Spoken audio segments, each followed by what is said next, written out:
আসসালামু আলাইকুম। তো ফাইনালি ব্রাজিল ভার্সেস মেক্সিকোর ম্যাচটা শেষ পর্যন্ত নানা নাটকীয়তার মধ্য দিয়ে 3-2 গোলে ব্রাজিল ম্যাচটা জিতে নিল। যেখানে আমরা দেখেছি একটা সময় ব্রাজিল 2-0 গোলে আগায় থেকেও 90 মিনিটের ফুটবলে 2-2 গোলে ড্র করতে যাচ্ছিল। যেখানে শেষের দিকে এসে একেবারে অ্যান্ড্রিক, ব্রাজিলের সুপার সাবম্যান অ্যান্ড্রিক কিন্তু গোলটা করে ব্রাজিলকে 3-2 গোলে অসাধারণ একটা জয় এনে দিয়েছেন। সো ব্রাজিলের এই প্লেয়ারটার কথা যদি বলি, ব্রাজিলের এই অ্যান্ড্রিকের কথা যদি বলি, তিনি বারবার যেভাবে ব্রাজিলকে রক্ষা করতেছে, লাস্ট দুইটা ম্যাচে যেভাবে গোল করছিলেন এবং এই ম্যাচটাতে মিলিয়ে সর্বশেষ 3 ম্যাচ মিলিয়ে ব্রাজিলের হয়ে যে 3টা গোল করেছেন, এই 3টা গোলের মধ্যে তিনি প্রমাণ করে দিলেন তিনি বারবার ব্রাজিলকে রক্ষা করতেছেন, বারবার ব্রাজিলকে খাদের কিনারে থেকে উঠাই নিয়ে আসতেছেন এবং তার মধ্যে যে কোয়ালিটিটা রয়েছে সেই কোয়ালিটি অনুযায়ী বোঝা যাইতেছে তিনি ব্রাজিলের জন্য বিশাল একটা সম্পদ হতে চলেছে। সো তিনি যেভাবে গোল করতেছেন, যেভাবে একের পর এক ব্রাজিলকে রক্ষা করতেছেন, আমার কাছে মনে হইতেছে নেইমারের পরে যদি এই টিমটাতে সবচাইতে বেশি ব্রাজিলের জন্য দিয়ে থাকে সেই প্লেয়ারটা হতে চলেছে অ্যান্ড্রিক। কারণ ভিনিসিয়াস জুনিয়র তো অনেকগুলো ম্যাচ খেলে ফেলছে, আমরা তো সবাই ভিনিসিয়াস জুনিয়রকে একজন ব্রাজিলিয়ান স্টার ভাবি কি সে একজন ব্রাজিলিয়ান স্টার। সো তার যে কোয়ালিটি, তার যে স্কিল, সেই অনুযায়ী তো সে ব্রাজিলকে দিতে পারতেছে না, যদিও আজকের ম্যাচে লাস্ট গোলের অ্যাসিস্ট করছে। সো সেই অনুযায়ী আমার কাছে মনে হইতেছে ব্রাজিলের ভবিষ্যৎ তারকা ভিনিসিয়াস জুনিয়রের চাইতেও কিন্তু অ্যান্ড্রিকের নামটা সামনের দিকে চলে আসবে। আমার কাছে মনে হইতেছে বেশি দিন নাই, আর হয়তো 1-2 বছর পরে আমরা অ্যান্ড্রিককে ভিনিসিয়াস জুনিয়রের চাইতেও বেশি প্রাধান্য দিব। সো এখন যদি আমরা ম্যাচটা নিয়ে কথা বলি, তো আমি কিন্তু হাফ টাইমে একটা ভিডিও আপলোড দিয়েছিলাম যেখানে কিন্তু আমি বারবার বলেছিলাম ব্রাজিলের দুই সাইডের যেই ফুলব্যাক গুলা আছে ওগুলা কিন্তু বারবার পজিশন লুজ করতেছে। যেখানে বলেছিলাম যে ইয়ান কোটো বারবার পজিশন লুজ করতেছে, সে অফেন্সিভলি ভালো খেলতেছে বাট ডিফেন্সিভলি তেমন একটা ভালো খেলতেছে না। যেখানে আমি বলেছিলাম যে অফেন্সিভের কথা, সে হাফ টাইমের পরে কিন্তু ওই মার্টিনেলি যে গোলটা করেছিলেন ম্যাচের 64 মিনিটে, 63 কিংবা 64 মিনিটে, ওই গোলটার অ্যাসিস্ট কিন্তু তিনি করেছিলেন। সো আমি বলেছিলাম প্লেয়ারটা অফেন্সিভলি ভালো খেলবে বা ডিফেন্সিভলি তার অনেকগুলো উইকনেস আছে। যেখানে কিন্তু আমরা দেখলাম যে ব্রাজিল যে ফার্স্ট গোলটা কনসিড করেছে ওইখানে কিন্তু তার অনেকটা দায় আছে, তিনি কিন্তু বলটা ক্লিয়ার করতে পারেন নাই। তো এখন যদি আমরা লেফট ব্যাকের দিকে আসি, তাহলে গুইলহাম আরানা ফার্স্ট যে গোলটা ব্রাজিল কনসিড করছে ওইখানে কিন্তু গুইলহাম আরানার বড় একটা দায় আছে। আপনি যদি তার পজিশনটা দেখেন, সে কিন্তু পজিশনটা লুজ করেছেন, তার কোনো পজিশনাল চেঞ্জ আমি দেখি নাই, যার কারণে এখান থেকে মেক্সিকো একটা অপরচুনিটি পেয়ে গেছে, সেইখান থেকে একটা ক্রস আসছে, ক্রস থেকে তো যেটা হওয়ার সেটা হয়ে গেছে, গোলটা কনসিড করে নিয়েছে ব্রাজিল। এখন যদি আমরা ব্রাজিলের দ্বিতীয় গোলটার দিকে আসি, তাহলে দেখতে পারবো কি এডার মিলিতাও সম্ভবত একটা লং বল দিছে, সেইখান থেকে ইয়ান কোটো অসাধারণভাবে ডি বক্সে ঢুকে গেছে, সেইখান থেকে মার্টিনেলিকে খুঁজে নিছে এবং মার্টিনেলি ব্রাজিলের হয়ে তার সম্ভবত এটা দ্বিতীয় গোল না তৃতীয় গোল, সম্ভবত দ্বিতীয় গোলটা সে করে নিছে।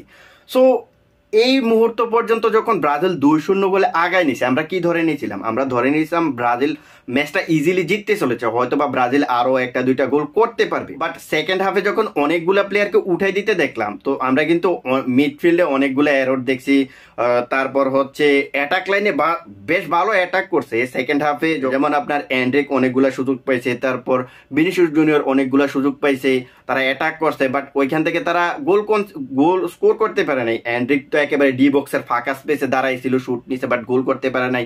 তারপর ভিনিসিয়াস জুনিয়র ড্রিবল করতে যায় আপনার বল লুজ করছে। এই চান্সগুলো যদি ব্রাজিল মিস না করতো তাহলে ব্রাজিল হয়তো ম্যাচটাতে আরো 2-3টা গোল পাইতো। এখন যদি আমরা ব্রাজিল যে দ্বিতীয় গোলটার কথা বলি, যেটা ব্রাজিল কনসিড করছে, সেইখানে ভাই আরো একবার বলবো যে ব্রাজিলের ডিফেন্ডাররা এরিয়ালি কিন্তু বেশ উইক।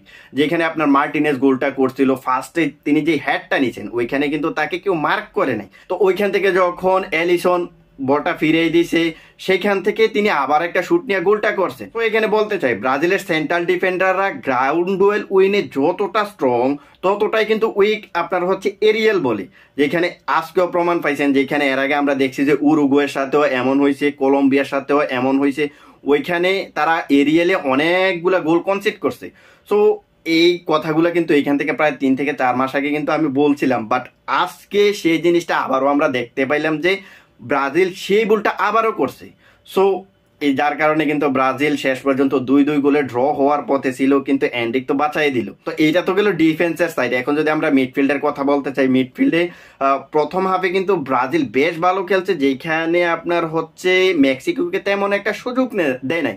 বাট যখন সেকেন্ড হাফে ব্রাজিল অনেকগুলা মিডফিল্ডারকে উড়াই দিলেন, তখন কিন্তু ব্রাজিলের মিডফিল্ডে অনেকগুলা কিন্তু এরর ছিল, যেখানে পরবর্তীতে বুনো গুইমারেস নেমে কিন্তু সেই এরর গুলা থেকে ব্রাজিলকে রক্ষা করার জন্য ট্রাই করতেছে। বুনো গুইমারেস যখন মাঠে নামলো, তখন কিন্তু ব্রাজিল মিডফিল্ডটা আবারও কন্ট্রোলে নিয়ে আসলো। সো এখন কথা হচ্ছে, ব্রাজিল যে শেষ পর্যন্ত এমন একটা পারফরমেন্স দিল, মানে আপনারা তো মনে করছিলেন ব্রাজিল জিতবো, আবার ড্র করতেছিল, আবার জিতে গেল, এমন ধরনের সিচুয়েশন থেকে আমার কাছে মনে হইতেছে ব্রাজিলের এই টিমটা, ডুরিবালের এই টিমটা যখনই ম্যাচে পিছিয়ে যায় অথবা যখনই সমতায় থাকে, তারা ম্যাচ বের করে আনার জন্য আপ্রাণ চেষ্টা করে। যেখানে আমরা দেখেছি এর আগেও হচ্ছে আপনার স্পেনের সাথে হারতে বসা ম্যাচটা 3-3 গোলে ড্র করছিল, এই ম্যাচটাও ড্র করার পথে থেকে শেষ পর্যন্ত জিতে নিল। তো আপনারা আশা রাখতে পারেন যে ডুরিবালের এই টিমটা যেহেতু হার না মানার মতো একটা মনোভাব নিয়ে খেলে, আপনারা আশা রাখতে পারেন কোপা আমেরিকায় ভালো কিছু হতে পারে। এখন আমরা দুই দলের যদি বল পজিশন এবং স্টেজ গুলা দেখি, তাহলে কিন্তু দেখতে পারবো যে ব্রাজিল 56% বল দখলে রেখে 9টা শুট নিছে, যেখানে ফার্স্টটা ছিল অন টার্গেট, সেখান থেকে তারা 3টা গোল আদায় করে নিছে। অন্যদিকে 64% বল দখলে রেখে মেক্সিকো 13টা শুট নিছে, যেখানে 4টা ছিল অন টার্গেট। সো এটা হচ্ছে ম্যাচের মোটামুটি স্টেজ। তো এটা হচ্ছে ম্যাচের জাস্ট একটা ধারণা, এটা নিয়ে কিন্তু পরবর্তীতে আরো ভিডিও আসবে। সেই পর্যন্ত আমাদের সঙ্গেই থাকতে পারেন, চ্যানেলটা সাবস্ক্রাইব করে, আর ফেসবুক থেকে দেখে থাকলে ফলো করে দিতে পারেন। ওকে, আজকের ভিডিওটা এই পর্যন্তই, দেখা হবে নেক্সট ভিডিওতে। আল্লাহ হাফেজ, বাই।